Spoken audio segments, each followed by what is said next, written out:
Flat Earth Debate Uncut and After Show.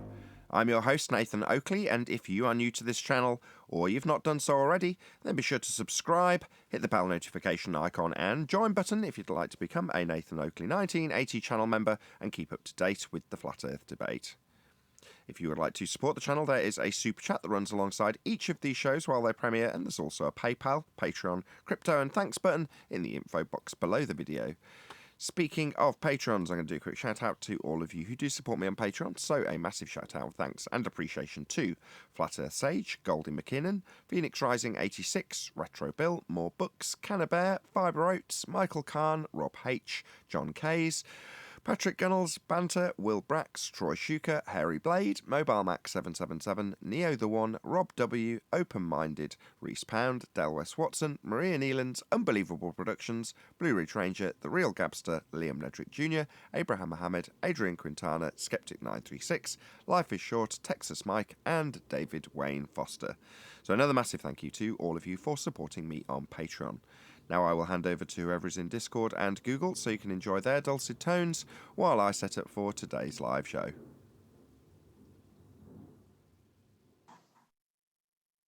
The sneak attack? Yeah, did you listen to it? Yeah, that was great. Nathan, that was awesome. Oh, thank you. Bunch of heretics, man.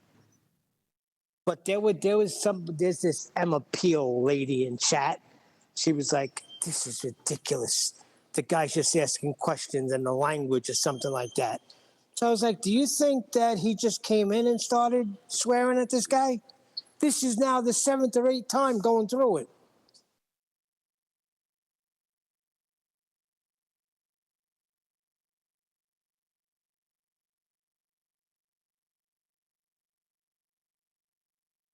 There was so many stunned silences in that. That was great. Yeah, those are the great parts, the dead silence.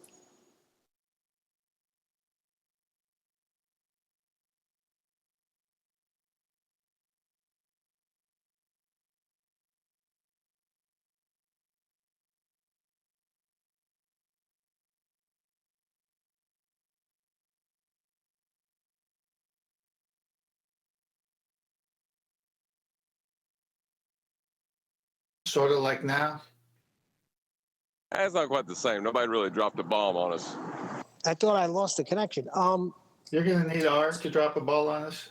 So that was extremistus? Because I was listening to a speaker, so I wasn't, every time he said his name, I thought he was saying something else. But it was extremistus, right? Yeah, that was extremistus in that clip, yeah. Hey, John, you're going to need a flat earth angle measurement to drop a ball on you. I'll never argue Coriolis. They'll never get me that far. But I'm glad to know Nathan can make them look stupid with it.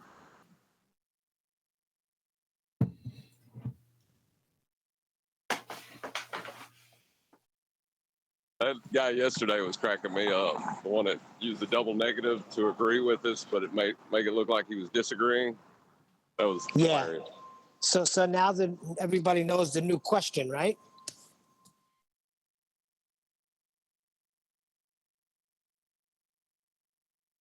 Go on. Why don't you believe in what the ball says? They don't believe in heliocentrism anymore. Yeah, that's well formulated finally, because that's what's been going on.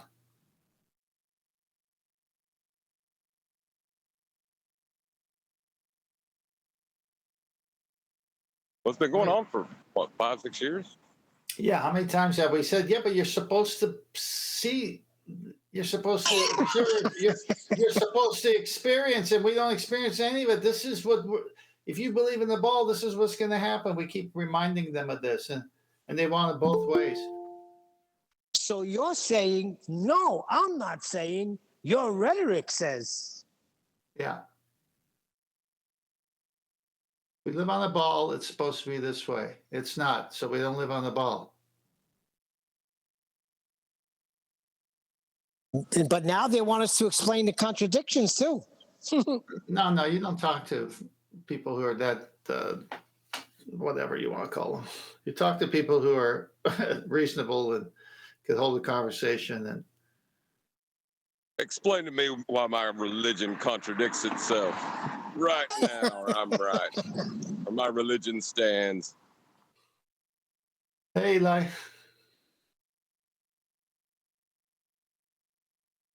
There, Eli.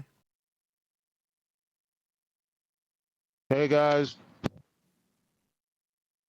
Did you have a show just last eating night? breakfast. Did you do your show last night that you were wanting to get some people on?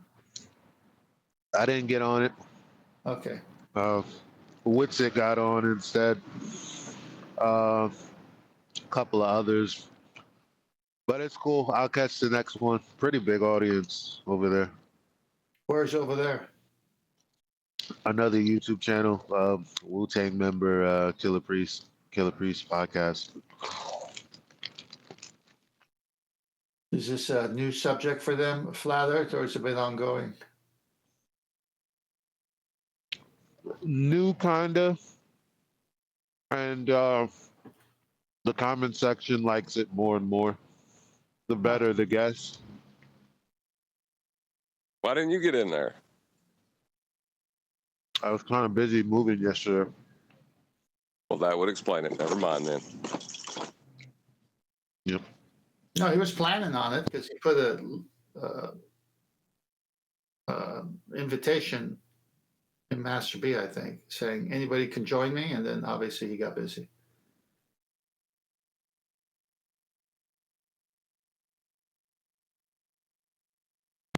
Yeah, I sent the bat signal out when I got the text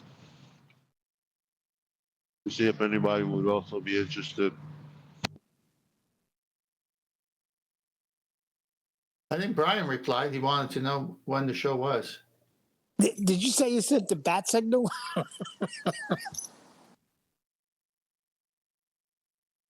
Yes, Robin. That just brought me back to my childhood watching the Adam West Batman. Boy, I didn't know the stuff that was going on while that show was being filmed. Holy crap. Don't ruin my childhood, Neil. Don't take the veil off, Neil. That used to bug me out, the sideways rooms when they were fighting. Pow! Bam! Boom! I love them climbing.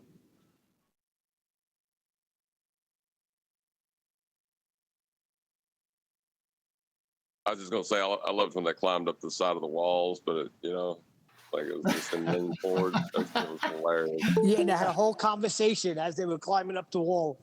Yeah.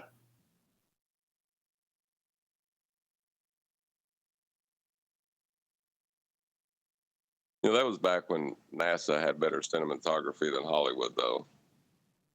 Those were the days, wasn't it? Hey, Brian. Hey, Nathan. Hey, everyone. Hey, Brian. Hey, Brian. Hey, Eli. Sorry, I missed your message yesterday. Good. Yeah, I missed yours too. I didn't even look at. I didn't look at Skype for hours and hours and hours. I didn't see it. I'm sorry. How did it go? I got busy. I texted the guy at 9 when I saw they were live, asking, "No, is it too late?" It was too late.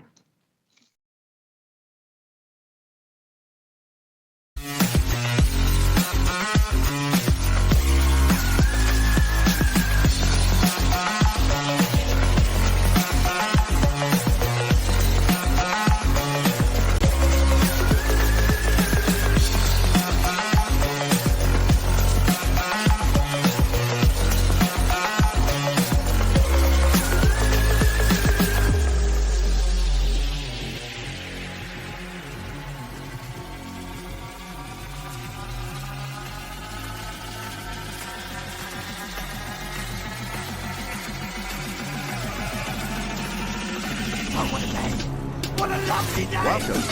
Flat Earth Debate live. I'm your host, Nathan Oakley, and if you are new to this channel, or you've not done so already, then be sure to subscribe, hit the bell notification icon and join button if you'd like to become a Nathan Oakley 1980 channel member and keep up to date with the Flat Earth Debate. If you would like to support the channel, there is a super chat that runs alongside each of these shows while they are live, and there's also a PayPal, Patreon, and crypto link in the info box below the video. Most importantly, if you'd like to join the discussion, simply mute the page you are currently watching, then click the link in the info box below this video to join the panel and express your views on the nature of Earth. If you do join, please don't swear. If you do, you'll be ejected, and if you are, please don't try to rejoin the stream using sock accounts. You'll be warmly welcome back on the next stream. Now, we are joined by somebody trying to join right in the middle of my intro, which is, of course, Arwin, Eli, Chocolate Saiyan, Neil, Brian's Logic, 10th Man, Refracted Curvatures, Disappeared Temporarily, and a whole bunch of people in Discord, so welcome one and all. Good morning, everyone. Hello, good afternoon. Hey, good morning. Hey, good afternoon. Morning, people. Good afternoon, good to have you all. Reasonably enthusiastic from Discord today, good to see, very pleased. Any evidence of a physical geometric sphere edge horizon formerly known as the curve of the Earth? You can't see it. It only exists. It only exists in the math, so there is no evidence for it. Thanks, Rumpus. You can't see it. It's there underneath the mirage. Wait, it only exists in the math. Wait, so Well- how is math blocking boats in the distance again? Remind Math me? is. Yeah, I will. I will remind you. Math is given a different entity. It's called a thought experiment. So it exists in a thought experiment based on the math you can't use. I especially like how Arwin's argument today is you can't see it. It's not just beyond the visible horizon. Whereas yesterday, our argument was entirely the opposite of that, which is you can see it, it's just below the physical horizon. Eli, you're you much can't see noise. it. Below. Eli, you're It's, causing a it's whole being bunch covered of by a background noise. mirage. Eli. Okay then. Any evidence that you can acquire I an think- elevation angle measurement from a curved adjacent? Or curved Does baseline? not compute.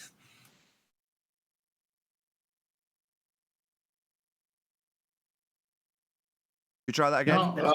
That's like asking, can you point me at this straight line on this ball? Right? No, Right. there isn't one. Right.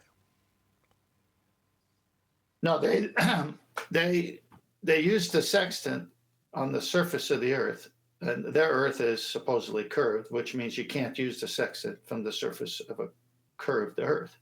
However, when it comes to actually gaining the numbers and what you use the sextant for, they say we actually do it from the equatorial plane, so they cut the Earth in half, so it's a disk. So in reality, they are using it from the surface of the Earth. It's just the surface of the Earth is flat. But they want to say it's from the center of the Earth, which, of course, the sailor or navigator is never at the center of anything. He's at the surface of whatever he's using it at. Any evidence of the R value, that be Earth radius?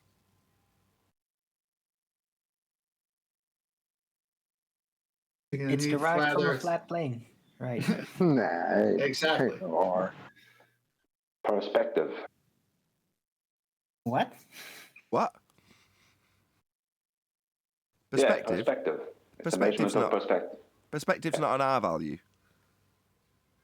No, but the R value is a hijacking of perspective. How so? If you believe you live on a globe, as you move due south from Polaris, north of the equator, then as Polaris appears to drop in the sky, you have to accept that your belief means that perspective does not exist, and that the reason Polaris is dropping is because you're going backwards and down over a curve. But perspective cannot exist under those circumstances. So if you believe in the globe Earth, then you cannot believe that angular sizes and perspective of any kind, especially Polaris appearing to drop in the sky as you move south, you have to believe all that does not exist. do you think that's why we named the calculator the begging the question, proof of nothing, perspective hijacking, Earth curve calculator? Well, no, Maybe. it isn't why we called it that, but that is now another addition to the perspective hijacking aspect. at that particular point, while we might have appreciated that they just begged the question of R and even got people like Mick West to admit it, that doesn't alter the fact that we didn't know that R was derived from elevation angle measurements to Polaris. That perspective hijacking, we didn't really know when we named the calculator that. So I'm going to say no, Chocolate. So this is the Super Saiyan level version of the perspective hijacking. That we've gotten down to the origins of the hijacking itself. Oh, it makes Brian, the title. Can you repeat that? It makes the title far more true. That much I will agree with. Yes, the calling the curve calculator perspective hijacking is truer now than it ever was when it was labelled that in the first instance, because the R value itself that they beg the question of. Maybe we could get rid of the first part. The begging the question bit is also perspective hijacking, right? But I suppose they've got to have already begged that perspective hijacking bit to get there, so it doesn't need an alteration in the name or the long-winded label that I give it when I'm talking about it. That would be, as Chocolate said, the begging the question, proof of nothing, perspective hijacking Earth curve calculator. But yeah, it's just truer now than it ever was. Did you want me to repeat it, Neil? How you get the R value by hijacking perspective. Yeah, go ahead. Yes. If you see Polaris appearing to drop in the sky, or any other perspective effect as you move due south away from Polaris while you are traveling north of the equator, then you must believe that that perspective is not taking place. You're not seeing Polaris drop due to perspective. Angular sizes are not happening. There is no such thing as angular size. And all perspective effects are not real. What I mean by not real is that you're not seeing them. Everything you see as you move south from the GP point of Polaris, everything you see from that point, you must believe is only due to the function of you going backwards and down over the curve of a globe Earth, if you believe in the globe. There is a mild physicality assumption bias in there, though, isn't there? I mean, although it might sound like an oxymoron, you would be better off calling it an apparent perspective effect, because unless you actually know what it is, or you can show an angular size reduction, which you can't, what you can show is a drop towards the horizon of the stars as you move away from them. Now, while that is agreed upon that it's akin to a perspective effect, we don't really know what they are. So I'm going to, without it hopefully being labelled a redundant terminology, an apparent perspective effect, if you will. Isn't it an angle still? The problem... Go on, George. Isn't it still an angle? Going down towards the horizon or coming from the horizon up is still an angle, isn't it? Elevation or depression angle. Yeah, so still because part of the flat plane. Yeah, that's absolutely true, but what are we actually measuring? Okay, so we're measuring an elevation angle, and what are we seeing as we back away from it? We're seeing a drop in the elevation angle measurement. That would be a reduction in the number of degrees that you measure as you back away from Polaris. Okay, now, as you back away from a lighthouse, it will also drop towards the horizon, but it'll also physically get smaller, won't it? But the stars and the sun and the moon and the other luminaries don't do that. Yeah, but Nathan, you're missing something here. There's two. What you just said about apparent perspective. George came in, so I let George go. No, you're incorrect about that, because we're not measuring the height of Polaris. We're measuring the angular free space between Polaris and the horizon. So that free space is changing in angular size the same way as the top of the lighthouse and the base of the lighthouse. That area between them is the lighthouse, but that is changing in angular size. Okay, so you're not measuring the angular size of Polaris. You're measuring the angular size between it and the horizon. So the angle between the horizon and the star reduces. Okay, I still don't like it. I just think it does have there's something. It just has a mild hint of physicality assumption to it. Arwin's not backing me up though, so.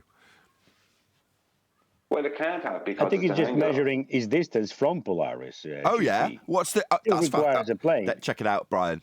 That was me trying to lead you to do it. George has done it for you. What would that distance be then?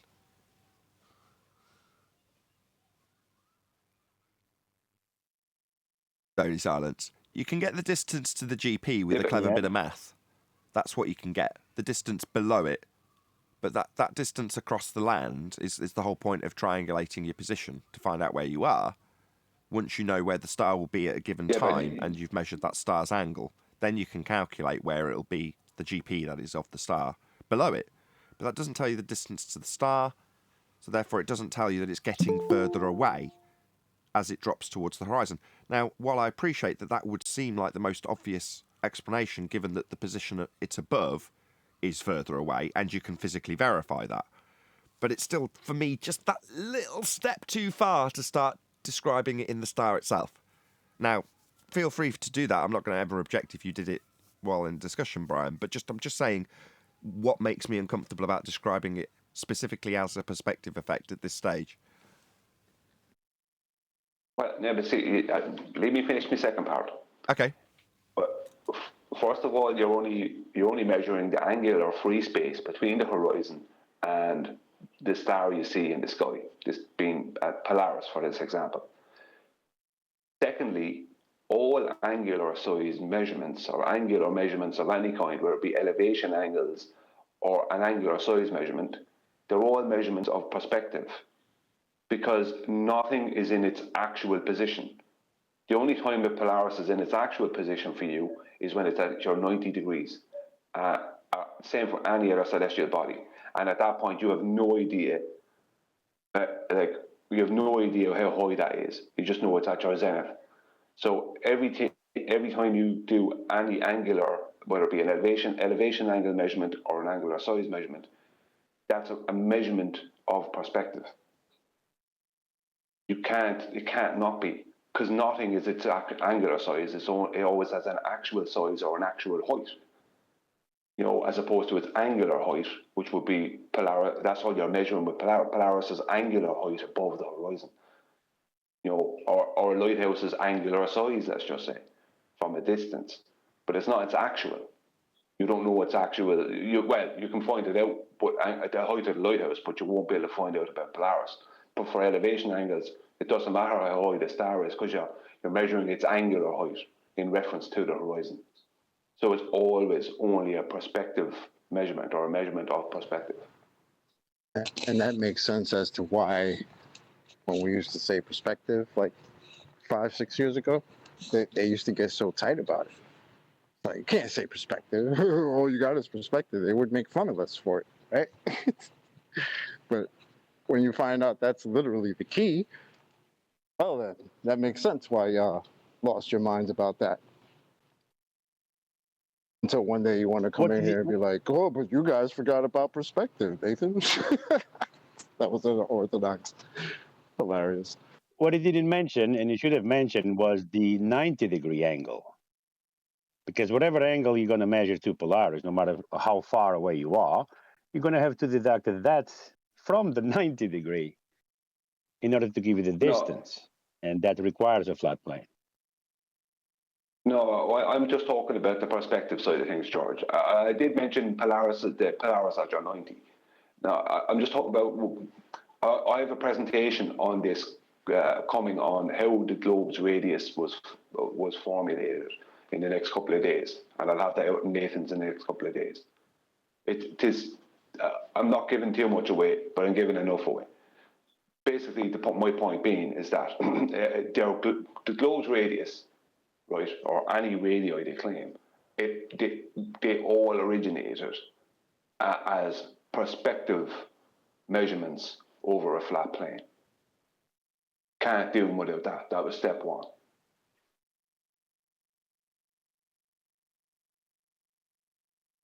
Any more on the R value?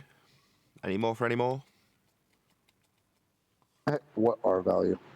Right on. The R value they took by measuring a flat plane. At the best, you debunked the radius of the Earth. Yeah, response to the Black Swan by Mr. Sensible about 2 years ago. But to be perfectly honest, even that is now redundant, isn't it? At best, you debunk the radius. It's like, well, where did the radius come from in the first place? Well, the radius came from a flat plane. His statement shows that he didn't give it any thought whatsoever, because he didn't realize when he was making the statement, and I presume he doesn't realize now, that to change the radius of the globe Earth would mean that the globe Earth model would not fit what we see in the sky, because it has to fit what we see in the sky.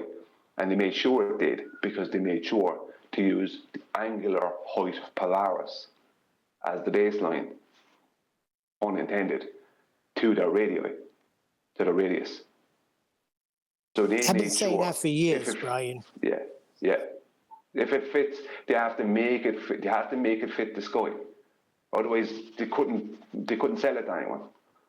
So anyone saying that the radius could be bigger, the globe Earth could be bigger or smaller, no, it has to be that exact size, because it has to match the observations of Polaris. It has to match the latitudes that Polaris gives us. I've been saying they just speak without thinking for years, and that's a prime example of it.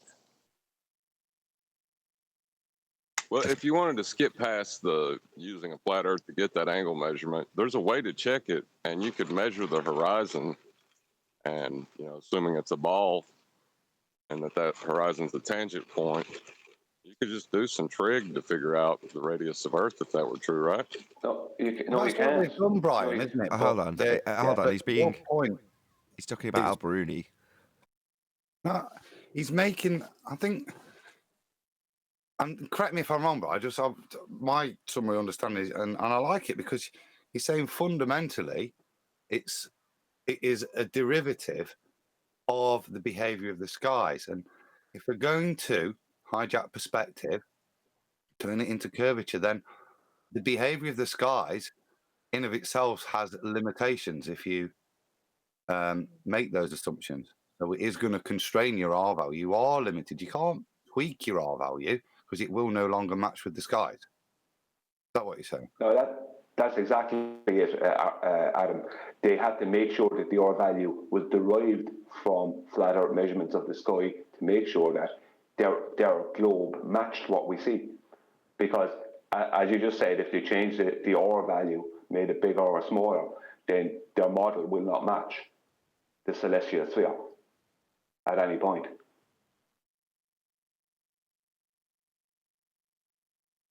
I thought that was the whole point of the black swan, to show that the radius was.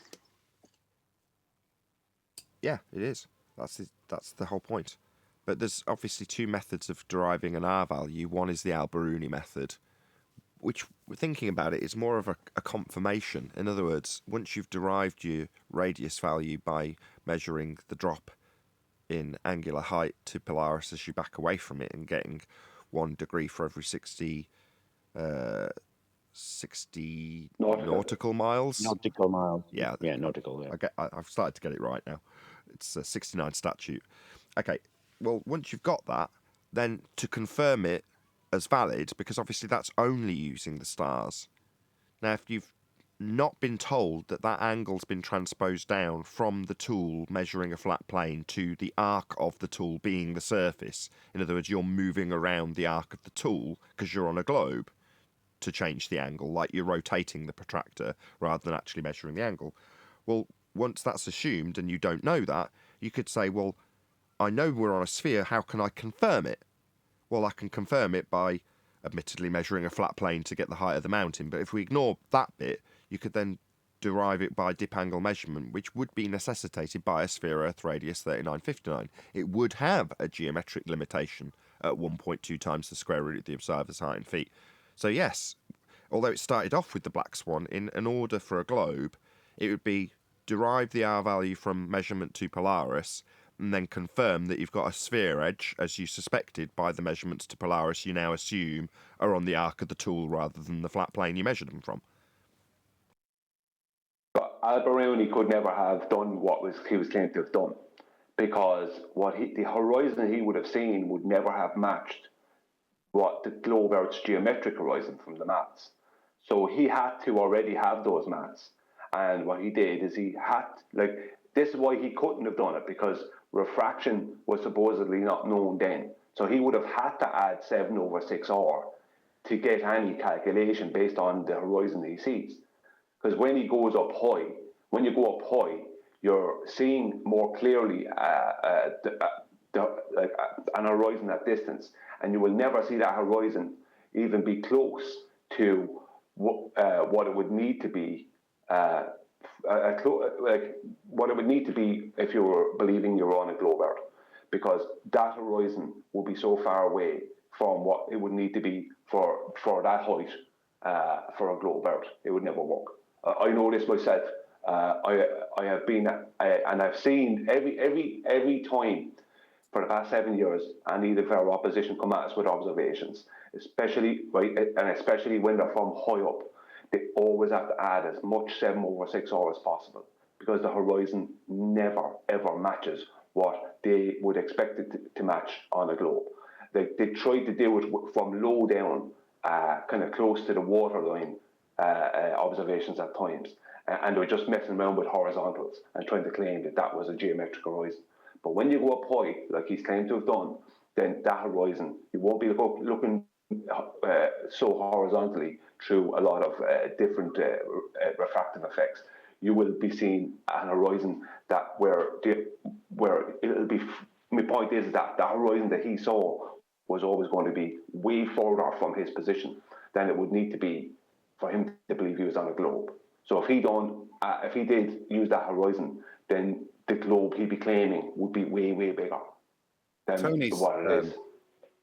Texted me. He says, I've got to make a point. So it's in relation to this one. He says, address this point for me. And then he threatens me and says, I'm listening. So there you go, Tony. When it comes to the horizon, they claim there are two horizons, the geometric horizon and the refracted horizon. From this day forth, the refracted horizon shall now be known as the reified horizon, as opposed to the refracted.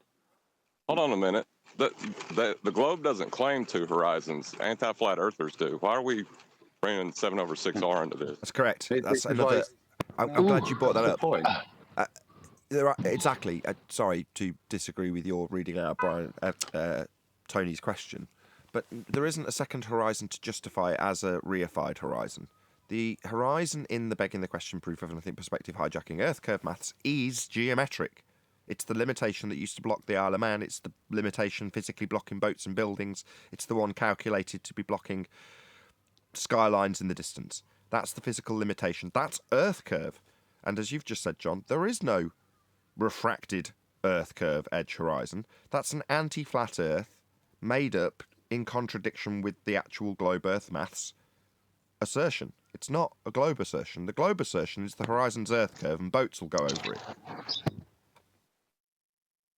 Yeah, in fact, that's like kind of what spurred a lot of conversation over the weekend, including the conversation I had in the video that I posted. Because really, I was looking for anyone who would look at this globe earther. Kind of reminds me of Professor Dave, and he's basically telling this flat earther that the horizon behind her it looks like a green screen of a beach. That horizon behind her is probably about 3 miles away. And how does he know that? What informs him of that? Well, that's the formula that determines how far away the horizon is based on the radius of the Earth and your height above the Earth. I'm struggling as to why Tony's reified. That's what the globe model does. It reifies that horizon into the leading edge.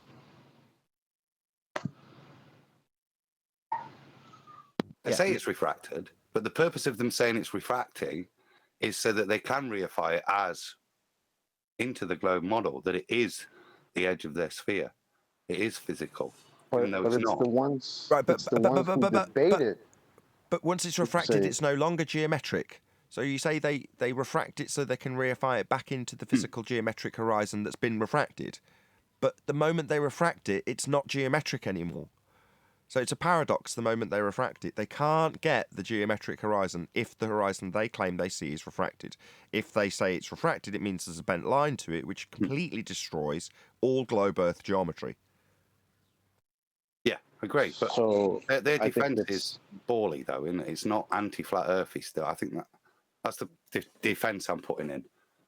That it's So still why- a ball claim, so not that's an what- anti-flat earth claim. So that's So what we why- have to why- point out is the stark difference between what Eli was saying, a regular normie glober who thinks they know something about something, and then the ones who choose to debate this, they have two different stories about how this is supposed to happen. Right? You got to point that out. Yeah, Nathan, when it uploads, which should be in a couple of seconds here, could you play the clip of this TikTok video? Again, TikTok. Yeah. Whose is it? Well, the guy's name is Mini Minute on it's not- TikTok, but I it's got a not- screen grab of it. It's not my video. So a It's screen not- it's- recording of it. Yeah, I mean, I can, but it's not mine. So I risk... let me just shout out Godzilla. Work is over 20 miles away, and gas is $2.40 a litre. Thank God for Earth Curve. I just put it in neutral and coast down to work. Okay. That's good. I just want people to. You don't even have to show it. I just want them to hear him tell her that the horizon is geometrically. We were really on a ball. Or the Why can we horizon, not find yeah. the curvature anywhere? Well, Jersey Shore, that's because the ball's really fucking big. You can't see the curvature of the Earth because you're not above it, you're on it. But if you want to split hairs, this horizon point, which you have in your picture, is probably about 3.5 miles away. Right, that's all I need. So yeah. So he's claiming Earth sphere edge physical blockage at 1.2 times the square root of the observer's height in feet. This crazy hippie. Well, okay, crazy hippie. The problem with that is that we've debunked it in 2020. If the Earth was a sphere, radius 3959, as depicted in this diagram, then, as you claim, every distance to horizon would be 1.2 times the square root of the observer's height in feet as laid down in the Earth curve maths. However, the distance to the horizon in the Black Swan and many others like it is beyond the geometric limitations of a sphere edge horizon at 1.2 times the square root of the observer's height in feet, as you're showing here. So what he's claiming, really fucking far? No. If you want to say it's really far away, then why is it being claimed to be the horizon? So that's a non sequitur. You then debunk your own non sequitur by bringing up the Earth curve maths and pointing out that the Earth curve maths claims it's the horizon. Well, that horizon, that physically has boats falling over it, yeah, this crazy hippie thinks boats fall over the horizon. What a crazy hippie. But we've debunked that, because the horizon's miles beyond where it should be, with boats falling over it, blocking this lighthouse in your diagram in Muppet Vision that we don't see. Anybody else got anything to add to that? You hear the smugness in his voice as he describes this to this girl, right? But the funny part is that if he were to take this up with the current council of people who are running around debating it, he would have many problems with what he said. Let's call him out. What's his name? He's not thinking. That's what it is. He's just speaking. No, he is thinking. He is thinking about the globe model. Listen, the globe model, the way it's presented to the masses, right? Right. That's what he's the same way presenting. we see it. No, I agree with that. But This he's man not has thinking. obviously never seen a black swan before. Most people haven't. That's the point, because they've tried to convolute the conversation so much that people disengage before they even understand what the argument is. That's what's going on. Anyway, the guy's name is Mini Minuteman on TikTok. Okay, Mini Minuteman. You're an idiot. He says you're an idiot. You don't understand how we see things, because the diagram you've presented seems to be depicting the side of the observer's head. So, crazy hippie, where in unholy hell do you ever get this view where you see the side of your own head observing a lighthouse? You don't. That's a hijacking of perspective, a removal of perspective. So, you're an idiot. You don't understand how the horizon's formed, and you think that when you see a horizon, you see a side-on view of your own head? Further to that, as I've just stated, we've debunked your assertion of Earth curve being something for boats to fall over in the distance. Crazy bloody idiots with their boats falling over edges. Yeah, we debunked that. It's beyond its limitations in geometry. So it can't be a physical leading edge to block your boats and buildings. Come on, let's Neil. Neil, come on, you go. I just want to say he's not thinking, because first he's saying Earth is so effing big, but then he's saying start with the horizon that's only 3,000 miles away. Is something not clicking? We've got a time travel, dude. We need a because this is 4 or 5 years out of date. This guy has just fell in. No, he sounds like a normie because he's just citing what he's been told by Neil. I mean, this is a Bill Nye one, isn't it? Really, he's totally. He's not out of date though. That's the beautiful. This is how we want people to address it, so we can say, yeah, that's wrong. That's why the discussion is over. You know, I meant out of date with the flat Earth debate. But he's up to date with the ball claims. He's that's what I'm saying. He's there. He's attending Ball Church and citing what the priests tell him. Right. This is not an anti-flat Earth right. What argument. we're saying to the anti-flat earthers, and I think this is the sentiment that Eli's trying to get across, Adam, is that no, he is actually just your average ball-believing clown who doesn't know any better, but he knows how to parrot off the really entry-level globe belief to an audience. That's what he knows. Now, obviously, if he'd have discussed it with anybody of any intellect on the flat Earth side of the discussion, he'd appreciate pretty quickly that you can't get away with just claiming that boats fall over an edge of Earth. You'll get laughed at. Boats falling over an edge? We debunked that in 2020. Yeah, notice he didn't say their magical word, refraction, even once. Well, that's He's good. never though. heard of it, obviously, because he doesn't need to have heard of it, because he's never seen a black swan before. The minute he says refraction, he's going against the globe claim. A lot of background noise. And that's what, Eli, you got to mute. Sorry.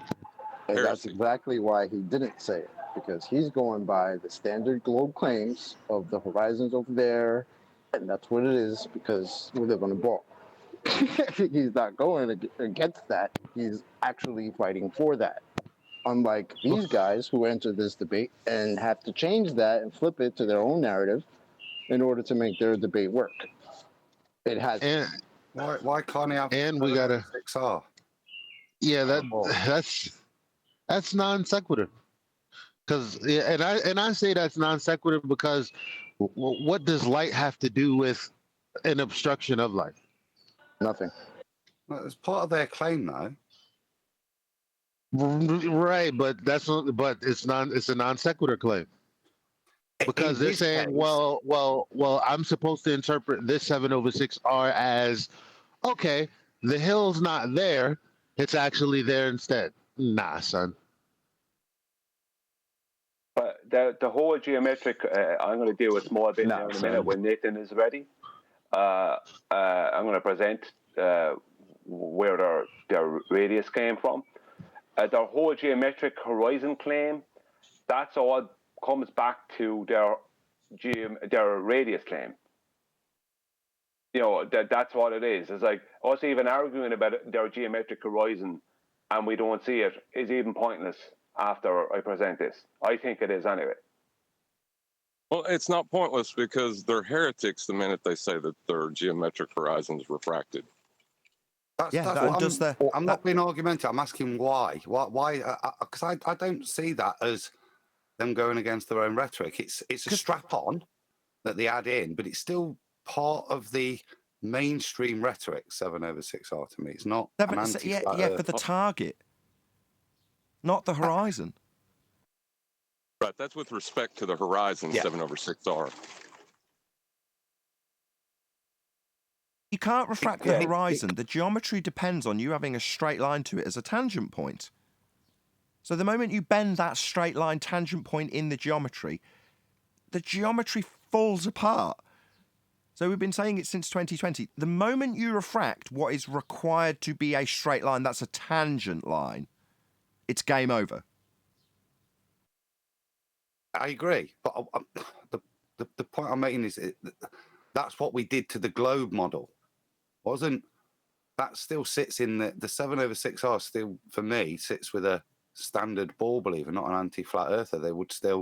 You can still have this guy come back and say, the reason it doesn't match up is because we've got 7/6R. Now, that there is then the Arwinian paradox of it, which is what the Black Swan destroys. But I think 7/6R sits in ball rhetoric, not anti-flat earth. No, it isn't. Sorry, I've got to correct you. Sorry. No, stop. That's incorrect, right?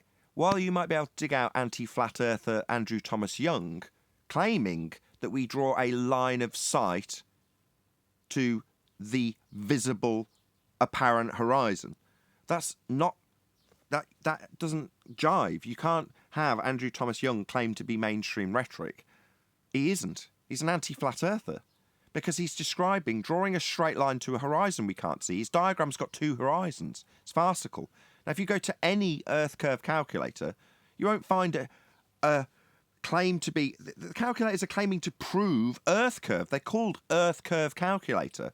So if you've suddenly got it saying, well, actually, we've got two horizons, the geometric one we're trying to prove with this maths that blocks the boats and buildings, and one that's non-geometric, not Earth curve, not blocking anything, refracted.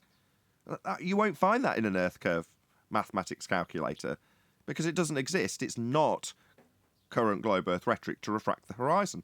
Quite the contrary. Yeah, you're right. You're right, because Mick West adds it in, doesn't he, after we've done him?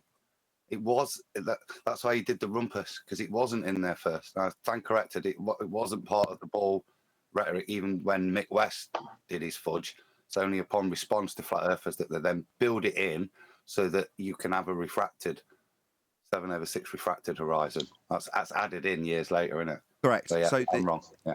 The added in 7/6R refracted horizon, that's not, and I quote the rumpus, refracted with respect to the horizon. And that's what the target is, because you're moving the target with respect to the geometric physical limitation that you're going to base the refraction value on. So the R value leads you to the tangent point, and the refracted value refracts the target with respect to the horizon. That's what the maths does. So you haven't got a refracted horizon, we've only got one horizon. And your horizon's physical and geometric in the Earth curve maths. That's what you've got to claim. That's what this dude's claiming. This dude's talking about a physical limitation for boats to fall over. And he's got it depicted on screen. It's this point, the tangent point. That's what I'm going to show now. It may not... Go on, Eli. Thank you very much. Sorry, Brian. I just wanted to say, even if let's say, okay, fine, let's accept your non-understanding of how this works and say that you can extend the horizon a little bit, because that's what they say. Oh, look at this paper here. It says that the horizon can appear or extend to this distance instead. Well, everything that you would find, you understand their parameters, and every horizon distance measurement is beyond those parameters. Or every time it's beyond those parameters, you don't have an argument. With the Black Swan, that's exactly the case that they have. They can't even point to anything that would try to describe what's going on in the Black Swan. They don't have any refraction claim, really. Well, when it got to that point now, if this dude was on, actually with us live, and he said, okay, right, the horizon is, as described in the Earth curve maths, is at 1.2 times the square root of the observer's height in feet. That puts it at 3 miles in this picture, based on the maths. Okay, so we've got a physical limitation according to you and your maths that asserts that the horizon's physical and boats are falling over it. Okay, let's have a little look at your maths. There's an R value being utilised in this maths. It's automatically assumed at 39.59 miles. Where did you get it? That would be the next question. And what's he going to answer? I would assume that this guy wouldn't have the slightest idea where he got his R value from. He knows where to find the curve maths, But as for where the R value in the curve maths is being used to beg the question of a sphere Earth blocking things in the distance, he wouldn't know. But we know. And we also know how it's been derived from a flat plane. So the R value used to claim that the horizon's a physical leading edge of a sphere blocking boats and lighthouses into the distance with its physicality was derived by angle measurements taken from a flat plane.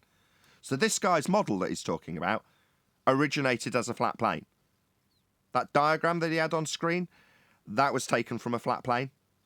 So what's he got? He's got his assumption of a model that used a flat plane. Shout out to Retro Bill, who says, just bear with me a second, whoever's come off mute. On a merry-go-round in the night, Coriolis was shaken with fright. Despite how he walked, 'twas like he was stalked by some friend always pushing him right. What a lovely limerick, Retro Bill. Thank you very much. Well, I got a question about that. Hang on. John, if I don't get to do this now, it won't happen. Go on, Brian. It's been on screen for ages. Yeah, I'm sorry. I don't mind. I'm not trying to force it. If you're happy talking about what you're talking about, Grant. But I'm just saying because it won't happen because the show will end. Well, I think your point addresses what Nathan's just about to say. Yeah, it's a good segue. That's why. Go ahead, Brian.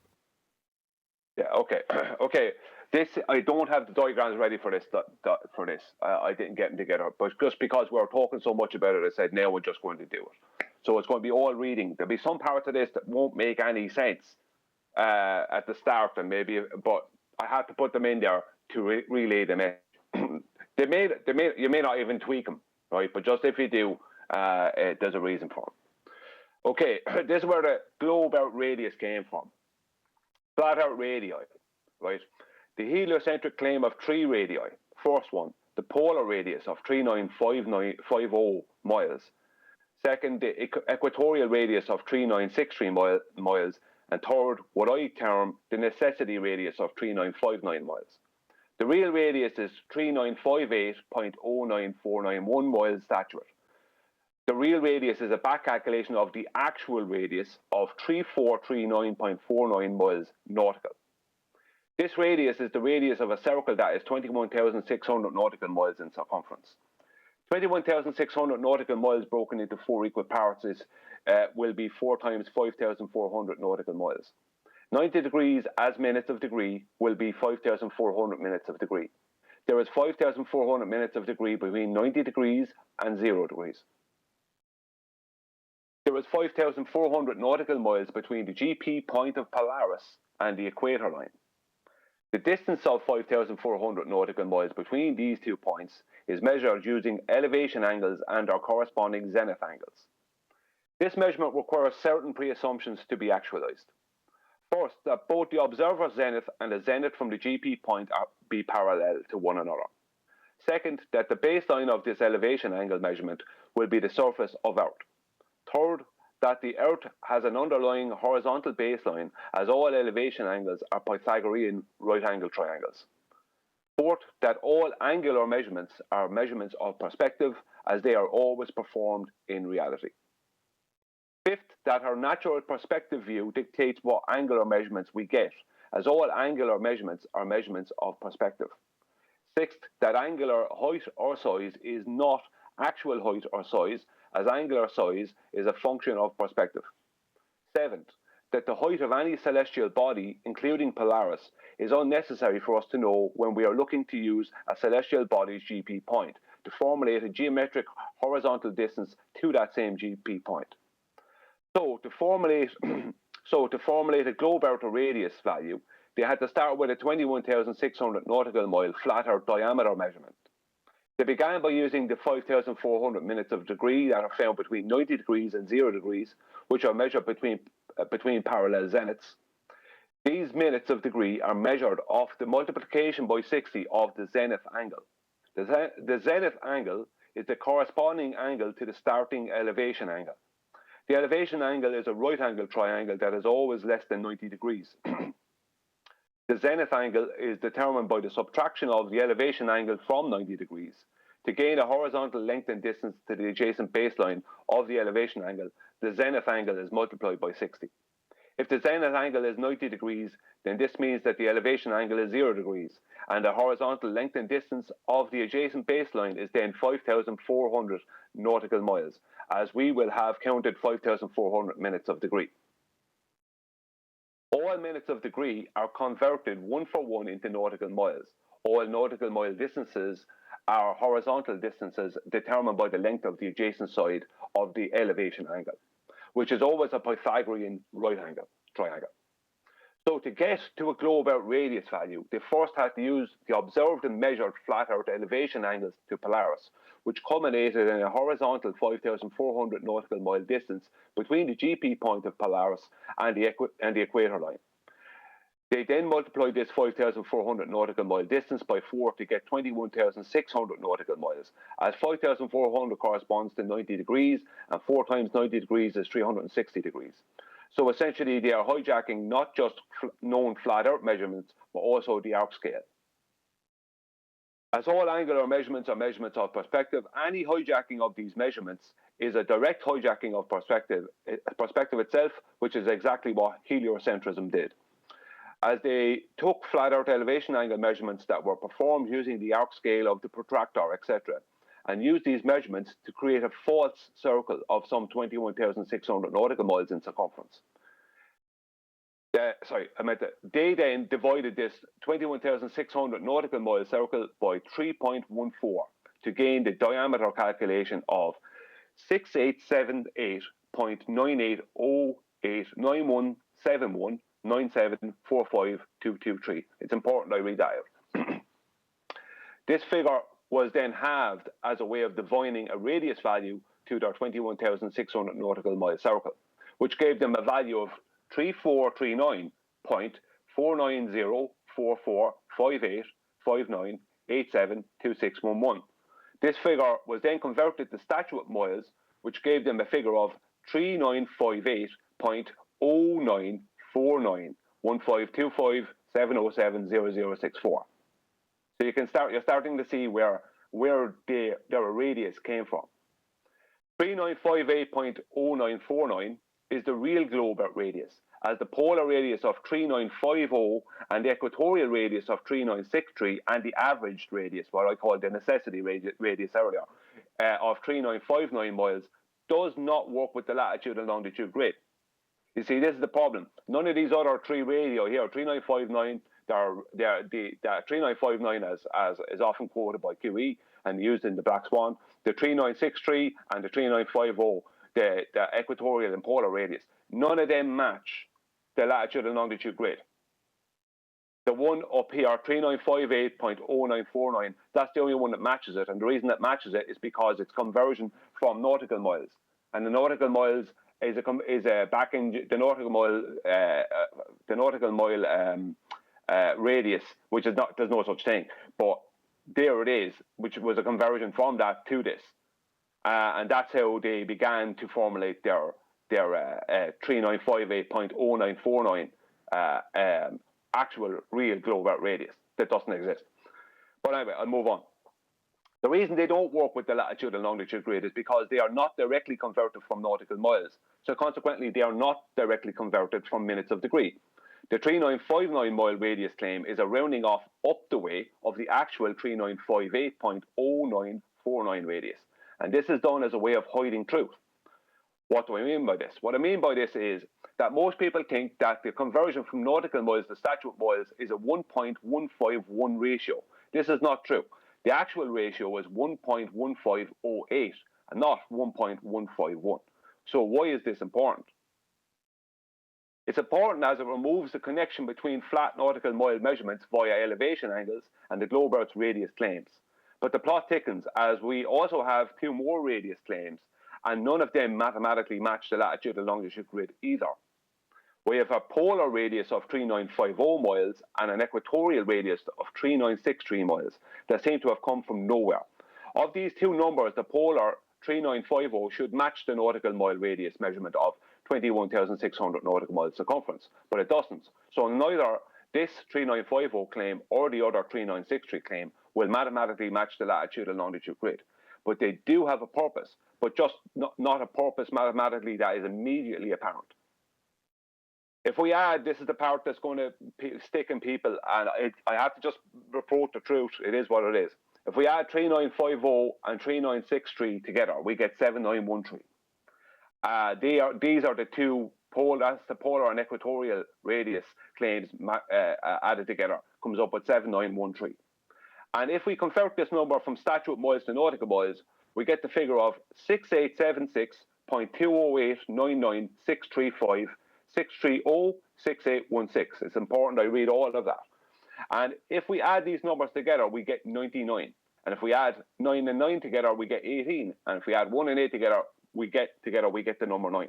The number 9 turns up a lot within heliocentrism, but it also turns up a lot within a lot of flat Earth related topics. For instance, the Thoth mile, the latitude and longitude grid, 360 degrees, 270 degrees, 180 degrees, 90 degrees, 5,400 minutes of degree, etc. There are many examples.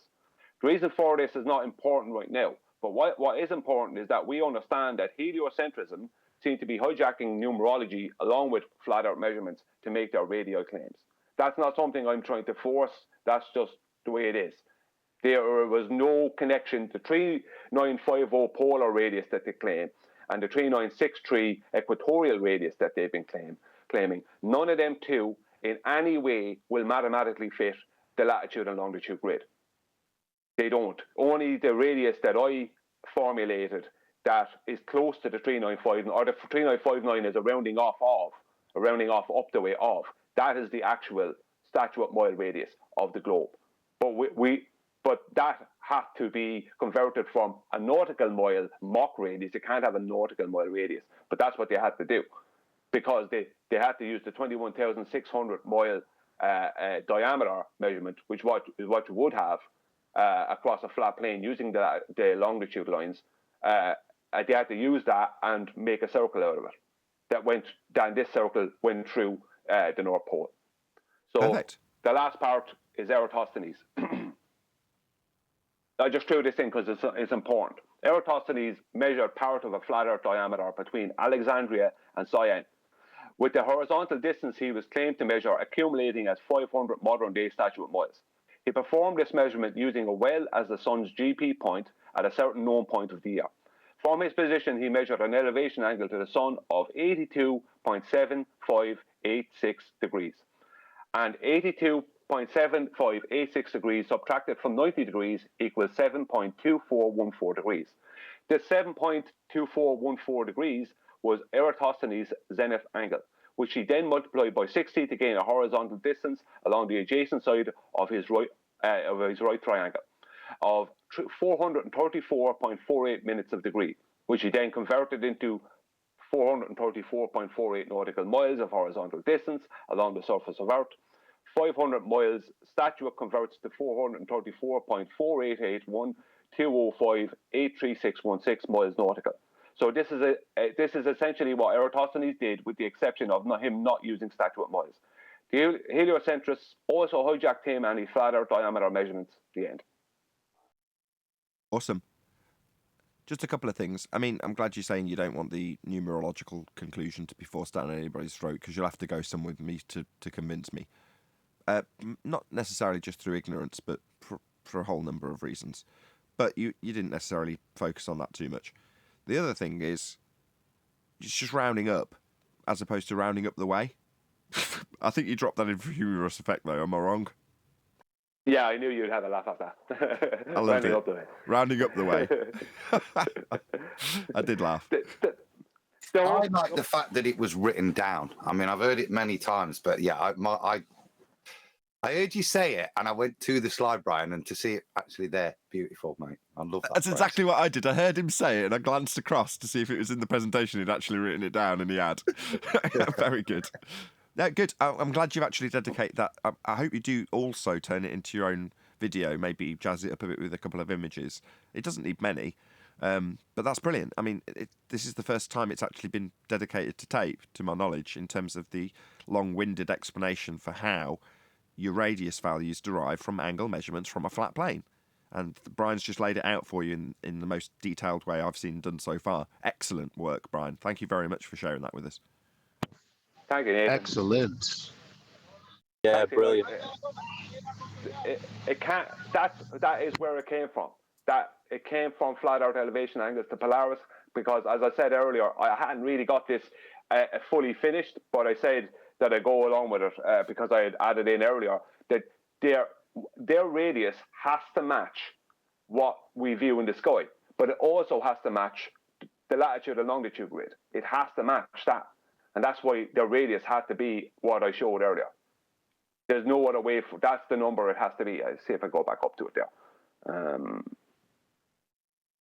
But that's why I've just put it on screen. But that's why I did that picture, because you shared that presentation a while back with us, and I know it was a slip of the tongue, dueling radii. But that is the point. We do have a battle here. Yeah, but their dual radii is the polar and equatorial radius that I showed a numerological connection to, because those radius don't fit anywhere mathematically. They don't fit with the latitude and longitude grid. They don't fit with anything.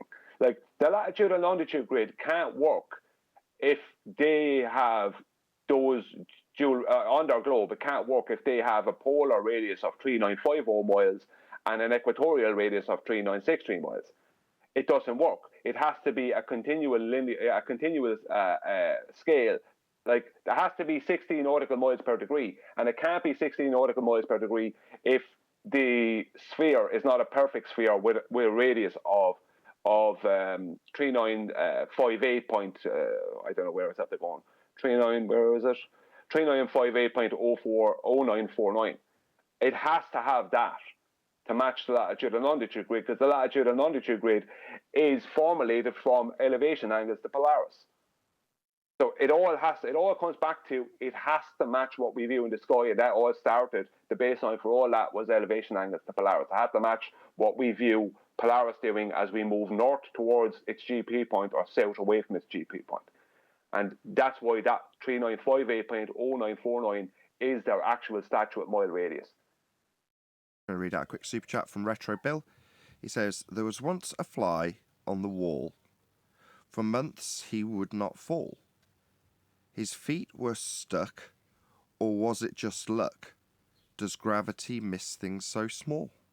Thank you very much indeed for the super chat.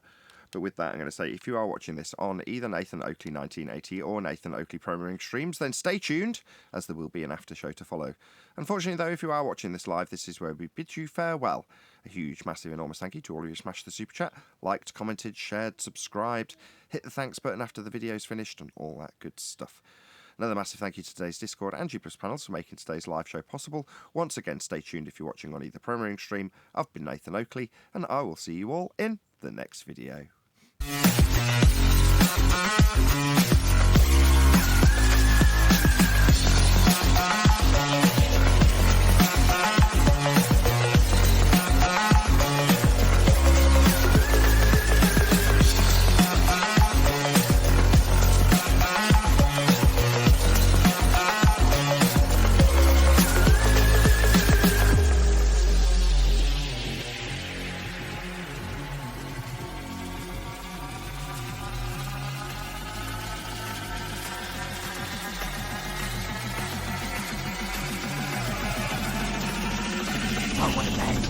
What a lovely day!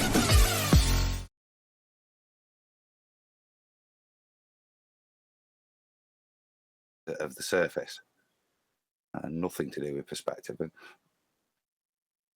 Yeah, I mean, the problem, the thing about it is that why does Polaris appear to rise and fall? How do we measure this? It's a perspective measurement, and it requires a flat plane. But they had to make sure that their globe Earth had to match that. Once it matched that observation, once it matched that observation from a physical sense, as in the drop rate as you move back and down along the globe, you should be able to see Polaris drop in the sky as you drop back down over physical curvature. But What I didn't add into that presentation, and I might do a second one, is that physical curvature means that there cannot be perspective. Perspective cannot exist if that physical curvature exists. You can't have two. You can have one or the other. You're moving around the edge of the tool you measured it with. So instead of you moving backwards along the plane and getting an angle with the tool that happens to have a curve to it, protractor, you then basically reifying you stood on the top of the tool and rotating the tool with you on it to move the stars towards the horizon. So it's just, that is the very essence of the hijacking of the angle measurement and putting you on top of the tool that measured it. Yeah, that takes away all perspective. So if someone out there believes that they're on the globe Earth, then all perspective doesn't exist. So either the globe Earth exists or perspective exists. You can't have two. Because the whole thing is built off of perspective measurements to Polaris off a flat plane. So it's either built off perspective measurements to Polaris off a flat plane, or we're on a globe Earth and perspective doesn't exist at all. So when you walk away from your car and it appears to get smaller, that's not really happening. It's starting to go over a curve. That's what you have to believe. Right. Bizarre and all that. Yep, that is their claim. Exactly, that is precisely their claim.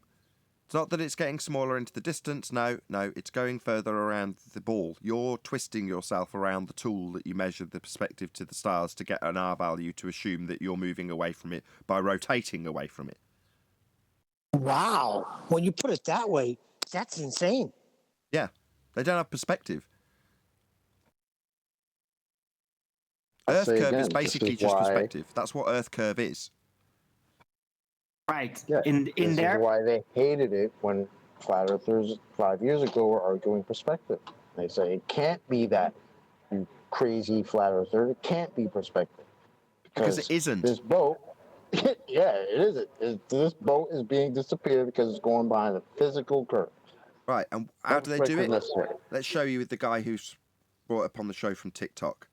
In this view, this is the view that you get in terms of the mathematics of Earth curve.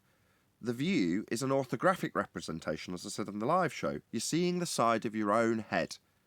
Well, that means that the target in this diagram, in scale terms, is approximately 7,000 miles away from the person observing it. But why is it that the diagram has a very large lighthouse? Well, because it's perfectly acceptable, because the angular size, that would be perspective, does not change in orthographic view. He says 6 foot.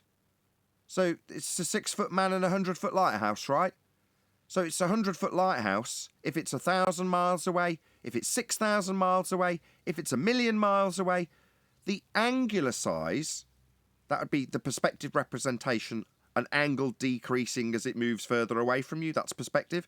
That doesn't change in these diagrams. It's always a 6 foot man looking at a 100 foot lighthouse. That's a lighthouse that's 100 foot and will not change with distance. In reality, it gets smaller, it shrinks. But if you represent it with a feet or meters value, that never changes with distance. So they can remove perspective.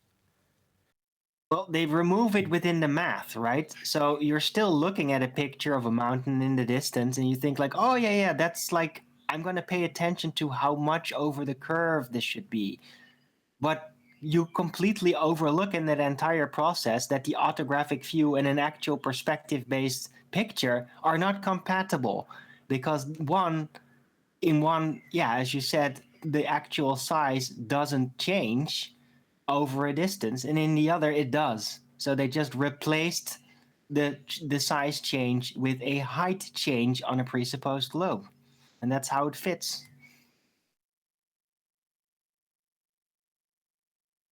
Am I right? Yeah. I might do a second presentation, Nathan, for maybe tomorrow or the next day on this, and I will show how they're dropped.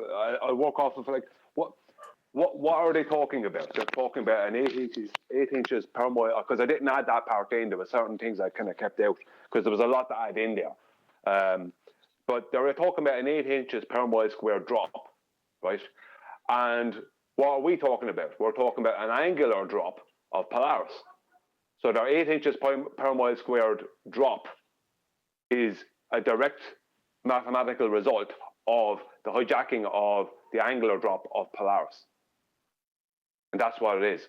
So Right. they are exactly what Armin's just saying.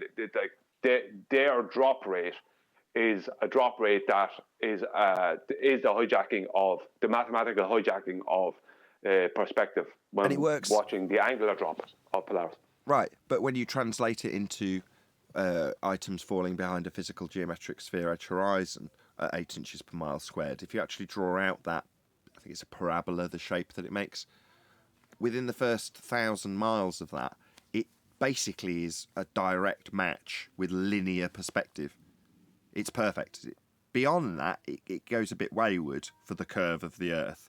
It deviates from what we actually see, which is where we started this discussion with the Isle of Man. When you get to really long distances, it's enough for it to deviate far enough from the maths for you to argue about how right or wrong the maths is when you assume that the Earth's a sphere and you've got an Earth curve edge horizon to block things in the distance. Then it's like, well, why isn't it? Oh, well, then you've got refracted targets, not a refracted horizon, like we discussed on the live show. Just the targets have been lifted up with respect to the horizon, so they're slightly less blocked by the physical horizon.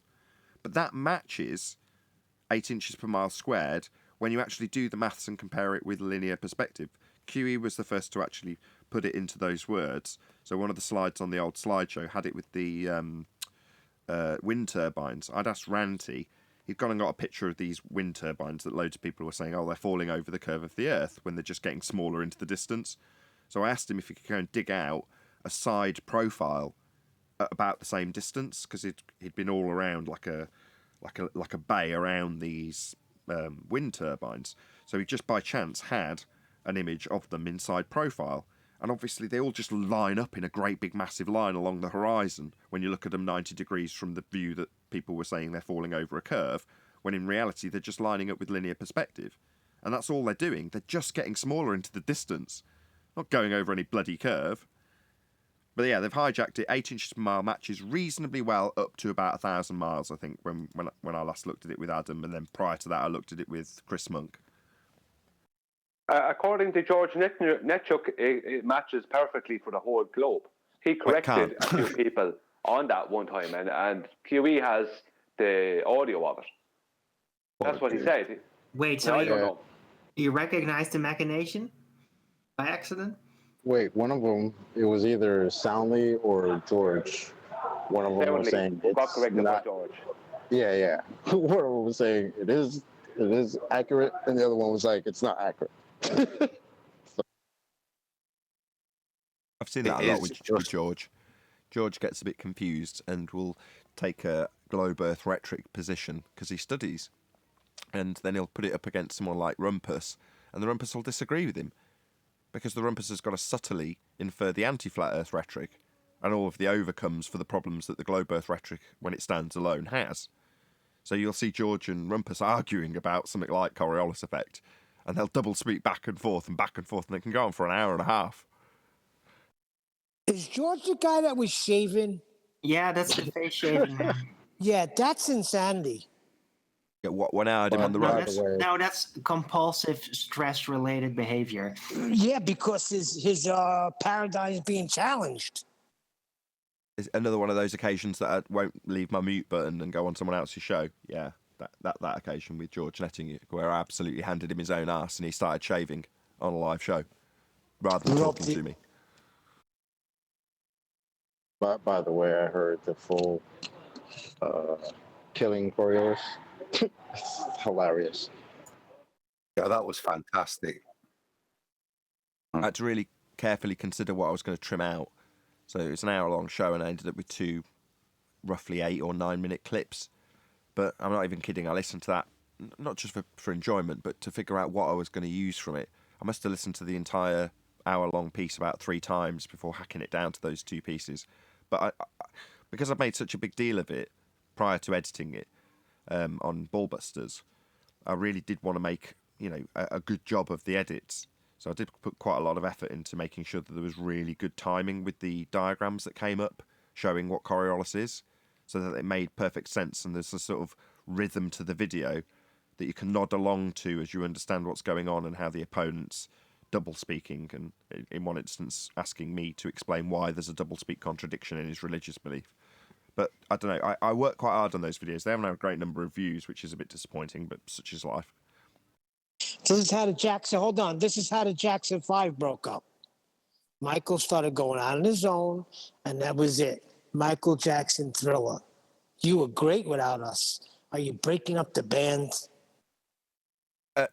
Dude, far from it. What the hell? What are you talking about? Out first, by the way. Check out Neil's vulnerability. Oh. Neil, we'll always need somebody to carry our luggage. We'll always need someone to say correct straight through the top of a really good point, Neil. I was just going to say Neil was mad because there was no correct in the middle of whatever Nathan was saying. Correct. Thanks, Neil. No, the majority of the show is discussing stuff amongst ourselves, and most, if not all, of my current knowledge has come from the people on the panel, i.e. you guys actually doing research where I don't do any. So no, far from it. You know, I wouldn't be able to do that on a rare occasion, not even by forethought. It was just by accident, unless you guys. A good example is today. A lot of the information in Brian's presentation I didn't know. I had no idea about most of that, in fact. I'll be honest. Well, I do now. Why? Because Brian shared it with him. Shared it with us. Very kind of him, too. So, you know, it's because of the generosity of you guys in terms of the knowledge that you could... I'll just give you a comparison. So back in 2015, I hope he doesn't mind me using him as an example, but it came up yesterday. Somebody accused Arwin of raping their thoughts and stealing an idea that they hadn't even voiced yet, right? Well, Validation Boy used to do that. Go around claiming that people had nicked his ideas before either of them had actually even voiced the idea. Just absurd, basically. And that's how it used to be. Don't come out with this piece of information that's very useful for everybody, because I want to put my name to it and my name to it alone and have it only be privileged to my audience, and no one else is allowed to talk about it unless they specifically talk about me talking about it. That's the attitude that we used to get, not just from Validation Boy, but from plenty of other people as well.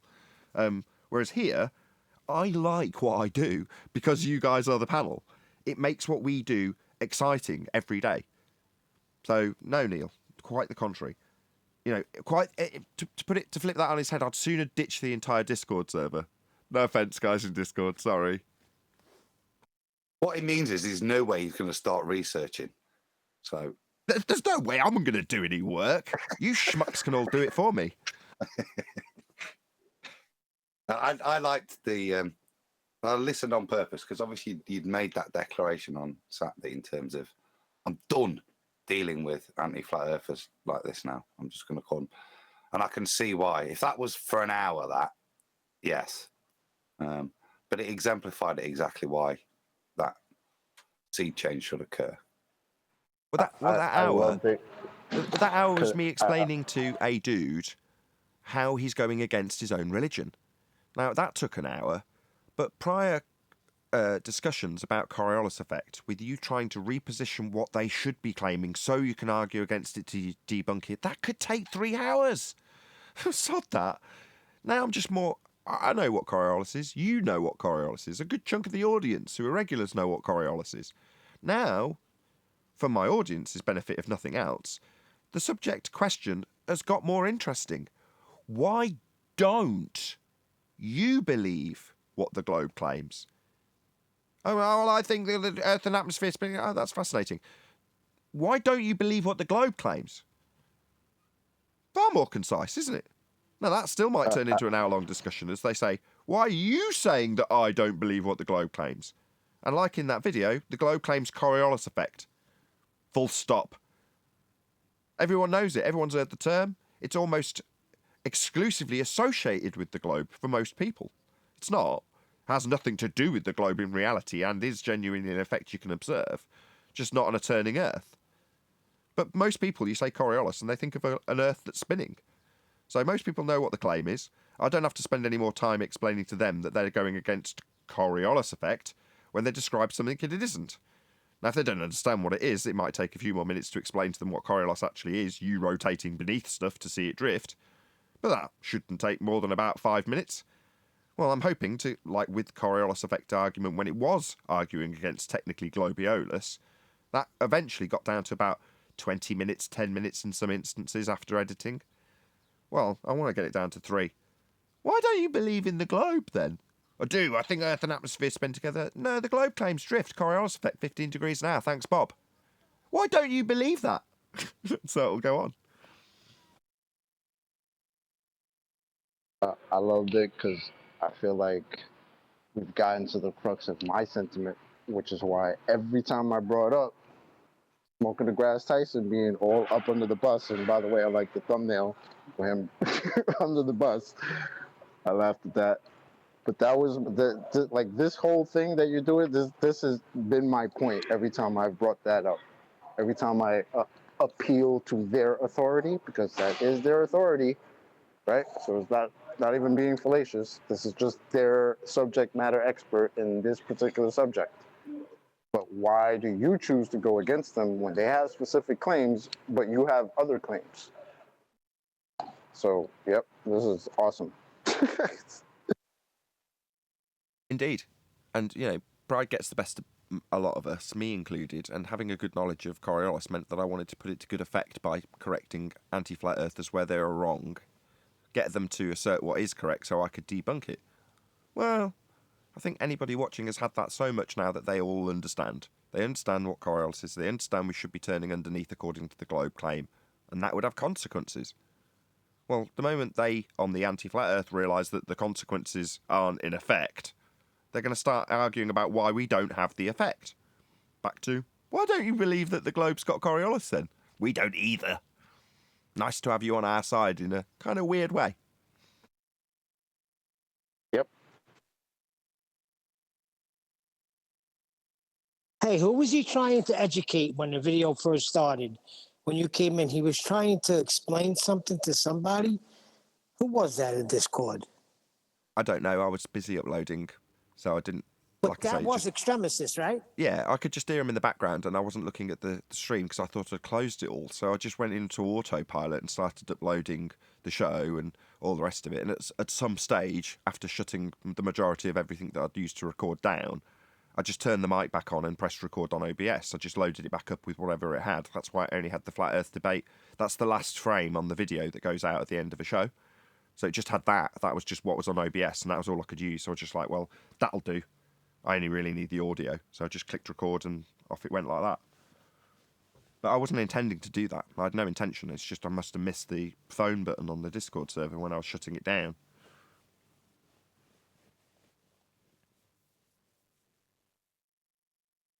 I don't know who he was talking to answer your question. I just heard what he was explaining and how it was in complete contradiction to what we'd discussed for the entirety of the show prior. You know, literally, it'd only been the length of the intro pass. And before I'd, you know, finished and started uploading something else, I can hear them just completely contradicting what we'd just explained. So, like, okay, so as I've been told many occasions, as soon as we finish the show, you guys know what you tell me.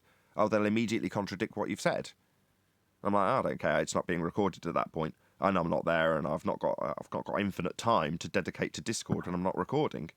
But in that instance, I am actually there, and I have actually got a record button in front of me. And strictly speaking, we're still in the after show, so why not?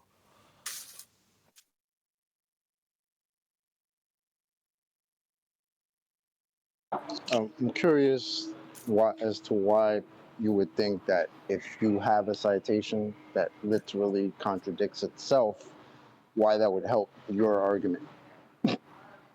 That's funny.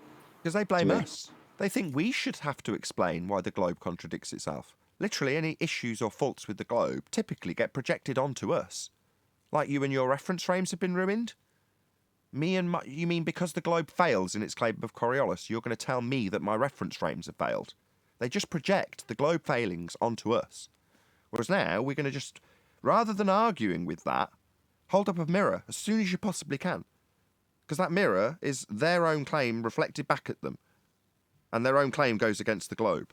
So just do it, just hold up a mirror.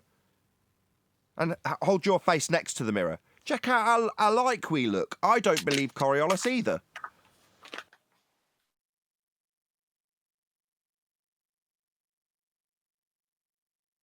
Yeah, I wonder how it'll go down, because so far, like I say, the 2 videos that I did spend a lot of time and effort on, I haven't even hit 1,000 views as yet, and they've been out a couple of days, which is, as I say, disappointing, but such is life. I do want to know how the Globers react to it. I'd like to gauge someone like Simon Dan, not that I'm ever going to get this, in terms of me pointing out to an audience, Dan doesn't believe the globe has drift. He doesn't. He's showing examples of no drift. So he doesn't believe that there's Coriolis drift. That's a fact. And I want to know how people who potentially are like looking to Dan feel about him not believing, as they do, that the Earth's a spinning ball, because he doesn't. That's a fact. Well, maybe the ballers and the anti-flat earthers should like have a public debate about it, right? Leave the flat earthers out of it and just establish like, is the Earth spinning? Does it have Coriolis effect? What do you think is going on? We've already baller? dealt with that bit. Now all I want to... That's my point, Aaron. No. I don't want to do that because I've already dealt with it. What I do want to do is establish why they don't believe the globe claim of Coriolis effect. Why don't they? That's the most interesting part of any story, especially when it's somebody who claims to be in belief of something. I support this cause. Really? Why do you go against this very specific aspect of that cause that's a key part of that cause then? Because that doesn't sound like you actually fully support the cause, because you don't fully support the cause. There's a very key aspect you don't agree with. So I want to know about, from the people who do support the globe cause, how they feel about Dan not supporting it. That's what I really want to know. Because he doesn't. He thinks there's no drift and will show you examples of things not drifting, in spite of the globe claim that there's 15 degrees an hour of it. To be fair, there actually isn't any drift in the real world, so if they really think the Earth is a globe and there's no drift, then I'd understand why they think that a spinning ball Earth wouldn't have any Coriolis deviation. Well, because we don't see any. That was my point earlier. Yeah, we've already covered that in the respect that we've already debunked why there isn't any drift. We haven't got any. We don't see any. You know, don't have to debunk it. They can't show it you happening. And the examples they give with footballs and gyros are easily debunked by the natural consequences of shortened flight times. If we have two reference frames, the ones Dan's claiming are ruined, the 2 reference frames that Coriolis on a globe is claimed to exhibit, that's what Dan's denying. So we know why there isn't any drift. Earth's not spinning. But it's claimed to, and there's certain people out there who profess to be globe believers and aren't.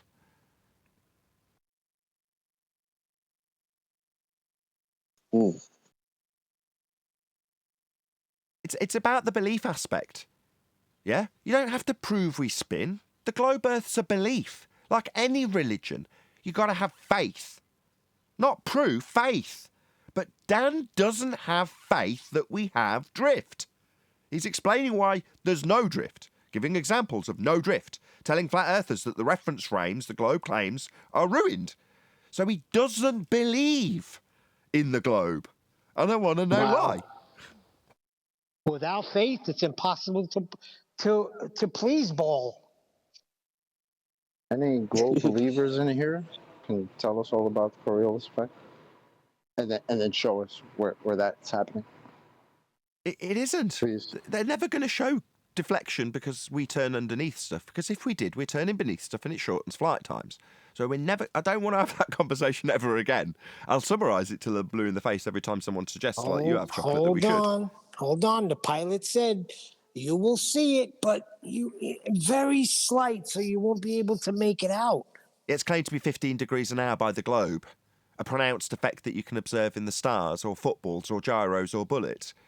Well, if that's an effect that we see as claimed, you better damn well believe it if you're claiming to be a ball believer. It doesn't matter that it doesn't happen. You globe believers, if you're going to call yourself that, must believe that there's drift at 15 degrees an hour. Not, again, it's just a little bit. No, it's got a very specific rate, 15 degrees an hour. Why don't you believe in 15 degrees an hour and are now describing it as a very little rate when it's got a very specific number attached to it? You see where I'm going? It's a little itty-bitty rate. Because they don't experience it, that's why. They don't experience anything in the way that the globe describes things should happen. But that's why they have such a visceral response, because they're like, Oh, what do you mean? This would have to happen? Who told you that? And then when they realize that you are getting it from somewhere, they still it's cognitive dissonance for sure, because they still believe that it is a globe, but they know that what you're showing them, they don't believe. But everyone believes it's a globe, so it must be something that we, as the people who are giving them information, is missing.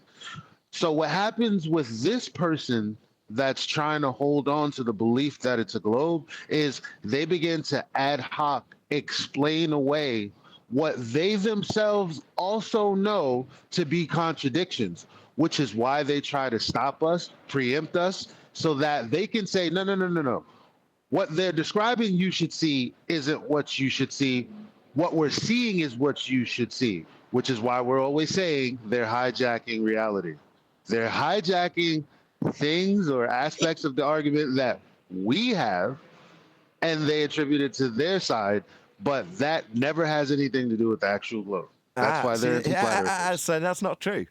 See, at the point, what was it, 1905, that the physicality of gravity went from 3 space, physical, to 4 space, conceptual.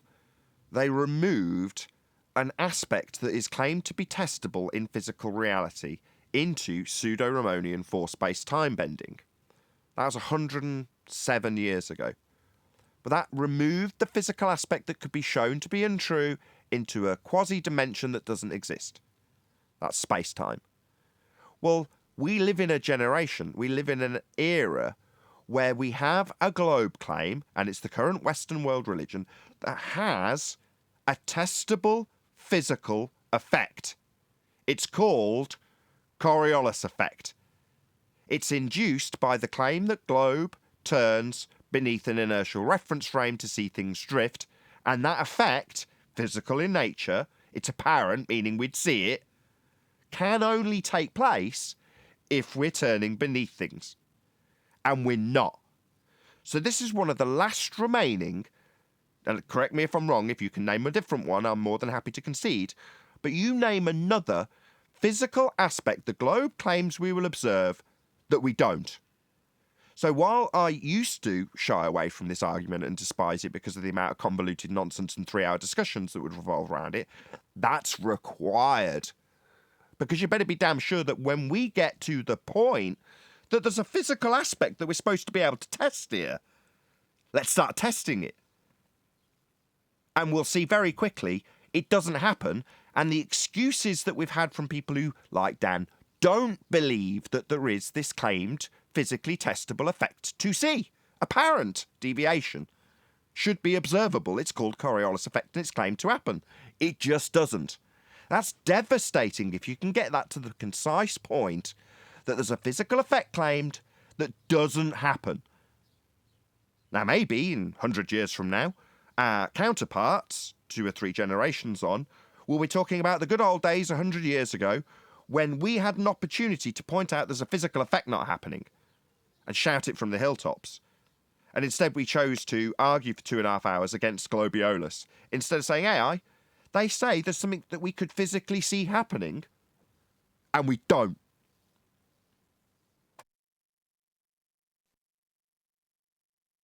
They love saying that Coriolis always has to be taken into account with artillery, but that's literally it. Not the same with airplanes and other shit, though. Well, Coriolis is only observable if you... It can only be observed if you're rotating beneath. So to have it with artillery or anything else means you're rotating beneath the artillery once it's left the ground, which means it's applicable to anything that's left the ground. To have Coriolis, you'd have to rotate beneath it. Yeah, if it goes for artillery, then it should go for hot air balloons. And if it doesn't go for hot air balloons, what if you fire artillery from a hot air balloon? Then what the fuck happens? It's like, it's silly. It's all doublespeak. Every argument is just doublespeak. This is why Kiwi points out it's not Coriolis by itself. It's the cause of Coriolis. And there's only one cause for it. Earth turning underneath. I've heard them talk about how there's instruments inside airplanes that help the pilots account for it. It can't. But yet there should be. You just missed what 10th said.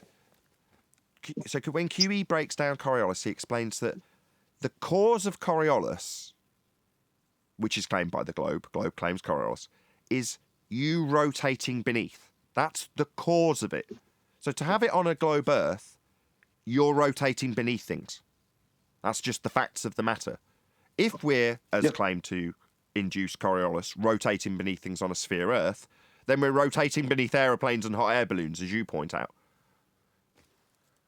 And then they're gonna tell you how the air is like, the air moves in, like, you know, they don't ever say lockstep, but they say the air moves with the ground as it rotates. That's why there's only one frame of reference. Blah blah blah. I know, not a globe like that. claim. This is like every one of them says the exact same thing now. That's not a globe claim. Hold on, Ted. Yes. And then, hold on a sec. Every one of them, you mean all of the anti-flat earthers who've realised we don't have this effect, claim to be physically demonstratable, say that Earth and atmosphere don't quite move in lockstep but move together. That's not the globe claim. So my response from here forward is, why don't you believe in Coriolis drift? The thing that, like, it's really important what Tenth just pointed out, what QE says before, right? That it's the cause, right? The cause is the Earth rotating underneath. Well, this cause is still happening at the equator, because at the equator we still have stars moving, right? That's still happening. And the cause of that happening, as we're told, is because the Earth is spinning. So why would they say that we've got this cause, which is the cause of this supposed effect that we're supposed to see at the equator, but it's not happening at the equator? How does that check out? Any globies want to come tell us all about that?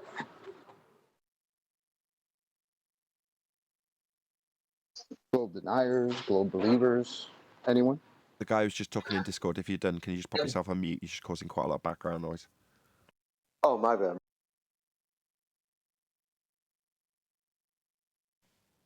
Yeah. Ruhi said that he could explain it to you. Rufi, whoever it is. Go on then, let's have it.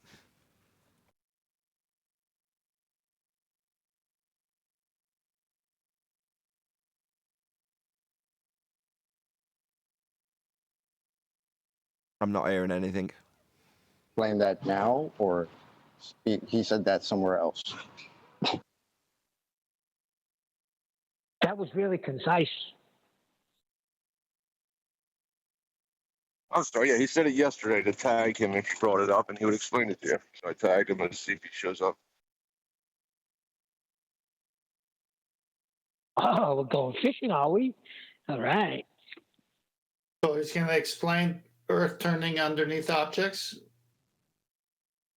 Yeah, because the priest obviously can't explain it good enough. So we need internet troll insert name here to explain it to us better.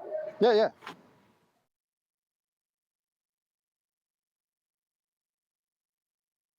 So was Neil deGrasse Tyson correct when he said that the Earth was spinning underneath the football? So that's why it's... I'm asking the guy in chat or in Discord. He's not responded though. Nobody's talking. No, whoever suggested that there was somebody who wants to set us straight. Hey, can I bring some clarity to Neil deGrasse Tyson? It doesn't matter what he says. He's got to get it from the same source that we all can ascertain from ourselves. The globe claim is that Earth is spinning. That's why the stars seem to move. That's the globe claim. It doesn't matter what Neil deGrasse Tyson says after that. Oh, but he sticks with the rhetoric. Correct. Right, but I'm going to the source that everybody could get. It isn't emanating from NDT only. So he's got to stick to it because that's the globe claim. What we're finding out is the anti-flat earthers, because they can't win in any argument, have to change all their claims. Yeah, we're looking for somebody who actually debates on the circuit, what we classify as an anti-flat earther, that actually believes what the globe's claiming. We're looking for somebody to say, yeah, I believe there's Coriolis effect.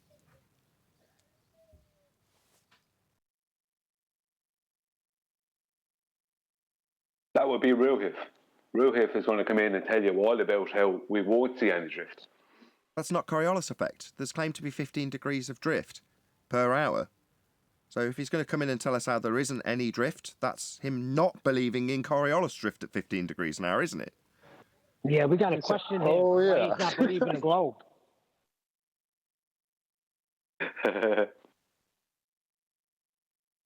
What was the that whole chuckle? point? What was that chuckle, Brian? That's a I've just dropped him in it chuckle or something like that. Yeah, because Chocolate was backing up what I said, which was, oh yeah. Because when I said Ruhif is going to come in and tell you how you won't see drift, was kind of taking this stupid stance as if he's going to tell you about Coriolis and how you won't see drift. Whereas the truth is that he's going to come in and tell you about how you won't see drift because he can't show it to you. That's the real truth. It's funny because that's what they've been doing for years, is coming in and telling us how this drift is supposed to exist, but we won't ever see it, and we don't see it. It's great. So then we can excuse the Foucault pendulum altogether. The Foucault pendulum is the exact same claim. It's a Coriolis deflection. That would be a not actual drift. Pendulums don't drift, ever. They move back and forth. But it's claimed that the Foucault pendulum knocks over the little dominoes because you, on the turning reference frame, that would be a non-inertial turning spinning Earth, see the not actual deflection of the pendulum as you rotate beneath it. So that's Coriolis effect. The deflection that you see isn't the pendulum actually swinging in a figure of 8. It doesn't do that. It's claimed that the Earth's turning beneath it to cause that apparent deflection, i.e. Coriolis deflection. So the pendulum just has the same consequences. Earth turning beneath stuff, because that's the only way you see the effect. The Foucault pendulum is really, really sad because they either have to have an electromagnetic motor, which makes the pendulum move to begin with, because otherwise the pendulum will just sit there stationary. It makes the pendulum to move to begin with and in the desired direction and at the desired rate. If anyone wants to look at the pendulum in the Griffith Observatory in Los Angeles, they have an electromagnetic motor which makes the pendulum do what they want it to do. When they don't have an electromagnetic motor, somebody is assigned to make sure that the pendulum goes in the direction they want it to go and does what they want it to do. It's so sad.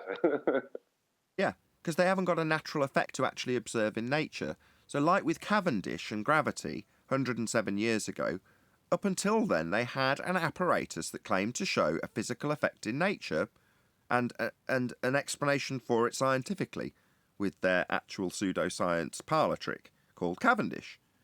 Well, in this case, we've still got, in effect today, a physically claiming to be demonstratable natural phenomena.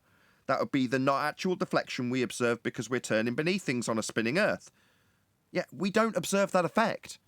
But it's still, in our lifetime, an effect that should be testable to prove we're spinning. A physical effect we should see. That's why it's convoluted in all of this nonsense.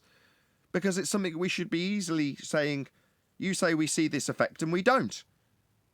We shouldn't be getting into the wrangle-dangle of why we don't. We should just be laughing and go, no, we don't see it, do we? But the globe claims we will. And we don't.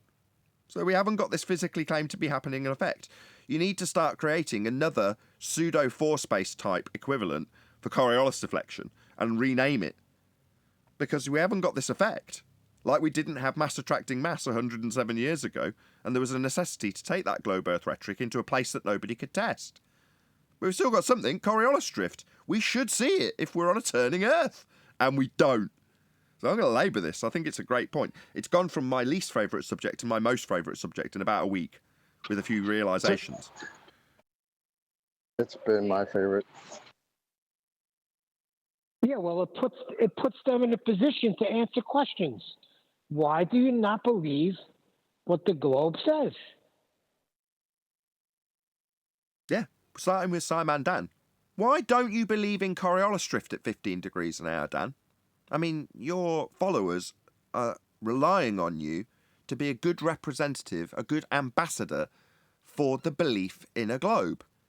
But there's certain aspects of that belief, and I assure you it is a belief, that you don't believe in, and are going out of your way to show examples that contradict the claim of 15 degrees an hour drift. That's Coriolis effect. You'll show people examples of things not drifting. So you don't believe in the globe claims of Coriolis, Dan. That's very interesting. Like I say, I'd like to know a reaction from either the people who are into Simon Dan or Simon Dan himself. You know, we're shoulder to shoulder, it seems, Dan, in our non-belief in Coriolis. I'd also like to know, when is the Grand Council going to get together and start to take down a priest that's running around saying things that are wrong? Because they're very okay with saying that this guy's wrong. So are you going to start trolling him, or, I don't know, commenting on his video? I don't see too many comments on his videos from these anti-flat earthers telling him how dumb he is and how wrong he is. I don't see that. I just see all his fans cheering him on. Where's the people saying that he's misinterpreting the work, or that he's not including the nuances of the debate? Where is that at? Yeah, that should You gave start. me a Any great day, idea. fellas? You gave Any me a day, great fellas. idea. Because I sent a message to Neil deGrasse Tyson about the elevation angle. Now I'm going to send him a message and ask him why this nonsense is going on. People fighting against globe claims. That's the whole point. It shouldn't be you sending the message. It should be the people that believe the same thing he does, but are clearly saying that he's wrong about what he's teaching everybody in the world as he runs around the world teaching people this shit. I'm going to tell him, You Danny shouldn't have to do it. Yeah, but I want to start a fight. I'm going to say, Danny Faulkner, I don't know, he's claiming something else. Hey, Nathan, I've got two images, the last two images in the Master B of the real pendulum. Hashtag, why don't you believe? Yes. That's a good one. Because he goes out when people start believing in flat Earth. He'll go out and speak to these stars and set them straight, you know? So maybe he has some concern for regular people. Not exactly natural, but I believe it's Brian that's made this point in the past with natural pendulums never being stationary if we were on a turning Earth. They'd all just start moving of their own volition because we were spinning. And we don't observe that. So Tenth's put up some cranes. Cranes, yeah.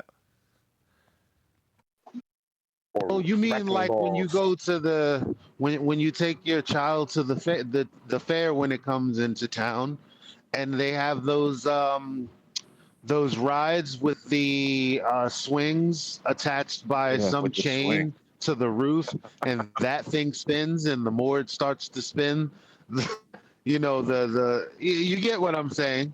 Yeah, Flying Dutchman is what you're talking about. It's like chain swings that's centrifugal in nature, so they swing out to the outside edge and scare the crap out of the kids on them.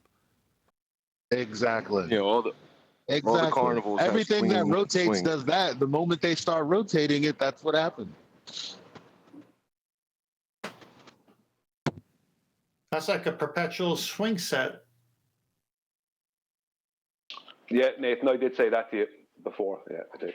It's a good point. It's absolutely right. You'd never have a stationary pendulum. They'd all be drifting. They'd all be moving around and looking like they've got apparent deflection because Earth's rotating beneath their natural back and forth motion. You'd never achieve a back and forth motion in a pendulum, ever. No, you'd have every boxing bag, every hanging flower basket, everything that's hanging in any way that can move around would be moving around constantly. It'd be impossible not to. Everything would be moving. That's right. Yeah, everything not attached. Anything that wasn't attached would be deflecting at 15 degrees an hour always, without exception. It's such a glaring non-effect that they claim is happening. And they'll only throw it out in little tidbits, like with the Cavendish... No, not with the Cavendish. Like with the Foucault pendulum or the gyroscope, and with bullets. Things that you can't really see, and you don't really have enough time when it's presented to you to cognitively process what's actually being said. Bullet leaves gun, Earth turns beneath bullet. Sniper's got to track the target, because once he's fired the bullet, from his vantage point, the bullet's going to curve away from the target. Oh, look at it. It looked like it was going straight for the target. I pointed right at it. But then it curved away from it. Well, no, it didn't really curve. Earth turned beneath. The target moved beneath the straight path of the bullet. That's the claim. That's Coriolis deflection. Well, if Earth's turning beneath a bullet for it to deflect to the right in a few seconds, how much deflection do you think you'll see in a plane as you observe it from the ground? A lot. 15 degrees an hour of it, to be precise. Well, if you're turning beneath an aeroplane, like we're claimed to turn beneath a bullet, for it to deflect at 15 degrees an hour, then you've got shortened flight times, and different continents are coming towards hovering helicopters and hot air balloons. All they've got to do is go up in the air, and the ground beneath them will rotate beneath, and you on the ground watching the balloon will see it seem to curve away from your vantage point. Now, it's not actually curving away. Balloons don't have the ability to move at 1,000 miles an hour on the equator. But if Earth was turning beneath it, as soon as it left the ground, you'd watch it seem to go away from you 1,000 miles an hour as it just went up. Well, that would mean the different continents coming to the hot air balloon as you watch it seem to drift away from you in a curved path. Because that's what Coriolis is claimed to be happening on Earth. It just doesn't happen. It'd be really obvious.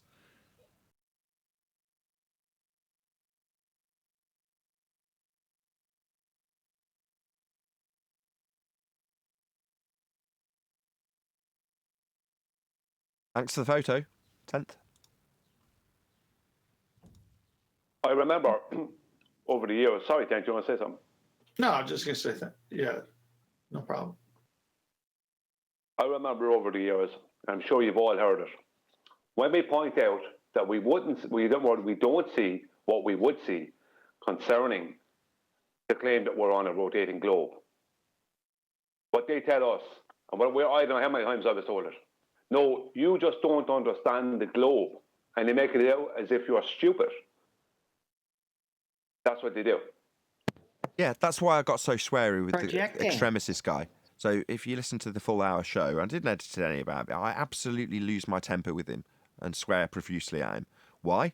Well, because while I'm concisely not only summarising something that's quite a complicated subject when it's convoluted with Globiolis, I'm detailing how he's going against the globe, summarising his points that are contradictory back to him with an explanation of how they're contradictory, along with the concise explanation of what would be correct if it was being claimed concisely in line with the globe. So I'm summarising all of that. Even the summary of what I was summarising took about 30 seconds. So to then be told you just don't understand is an absolute outrage as far as I'm concerned. Because these people who are telling us incorrectly how we won't have drift, for them to tell me I don't understand is an absolute disgrace. Because clearly they don't understand. And are projecting it onto me with concise descriptions of how it does actually work that are all 100% accurate. So, no, don't just tell me I don't understand when you're literally asking me about a contradiction in your own rhetoric that you're presenting to me. I do understand. Yeah, they try and treat you as if you're stupid because they can't show you the effect that is required to be there if their claim is true. That's what I always got from it. They always have to make you out to be stupid and claim that you don't understand when it's when the real situation is that they can't accept that the effect that should be there is not there. That was my sentiment earlier. Like in the video that I posted, it's like they'll say, "Oh, you're an idiot for saying that you can see things further," and really, we should be pointing out the horizon, not seeing further, because it's really that the horizon is visibly further than it's measured to be if we were on a sphere. But they'll just say, "What are you, stupid for saying exactly what it is?" And then they'll hijack what we see in reality. Well, they've already hijacked it and they've taken it as a part of something that belongs to the globe when actually it has nothing to do with the globe. And when you point it out, they go, "Well, you're stupid and you don't understand." Exactly. It's a poor defence, and it's actually a fallacy, the ad hominem fallacy, to attack you personally with a personal insult rather than the actual argument that's being presented. You just don't understand why there's no Coriolis drift to observe. Oh, right. Well, the globe claims there is. I do understand. And I understand that we're not seeing the effect that's claimed to happen. But with that, I'm going to say another huge, massive, enormous thank you to both Discord and G Plus panels for making today's after show possible. And of course, a massive thank you to all of you in either Nathan Oakley 1980 or Nathan Oakley premiering streams for hopefully smashing the super chat, liking, commenting, sharing, subscribing, hitting the PayPal link and thanks button, and all that good stuff. Another massive thank you to today's Discord and G Plus panels for making today's after show possible. I've been Nathan Oakley, and I will see you all in the next video.